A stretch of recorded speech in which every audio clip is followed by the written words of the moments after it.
আল্লাহ রাব্বুল আলামিনের কোরআন সবার ভালো লাগে।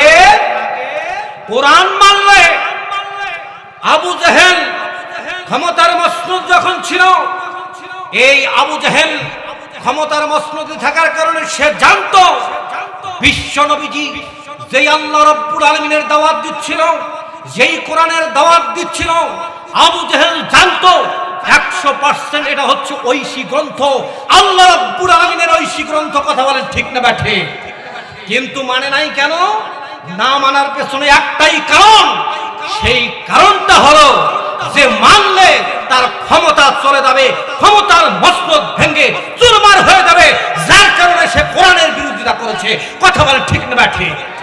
বর্তমান সময়েও তারাই বিরোধিতা করে যারা জানে আলেম ওলামারা কোরআনের কথা যে বলে এই কোরআনের কথা 100% সত্য, কিন্তু আলেম ওলামাদের কথা শুনলে তাদের ক্ষমতার মসনদ ভেঙে চুরমার হয়ে যাবে, যার কারণে তারা কোরআনের বিরোধিতা করে। কথা বলে ঠিক না ব্যাঠে? এটা বুঝতে কারো বাকি নাই। এরা জানে, এরা স্পষ্ট জানে যে আমরা মানলে আমাদের ক্ষমতা চলে যাবে।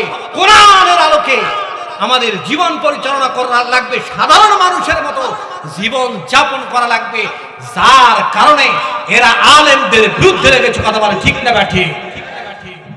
আলেমদেরকে বিভিন্ন ধরনের মামলা হামলা দিয়া কারাগারে আবদ্ধ রেখে তাদের কণ্ঠকে স্তব্ধ করে দেওয়ার ষড়যন্ত্রে মেতে উঠেছে। কথা বলে ঠিক না ব্যাঠে?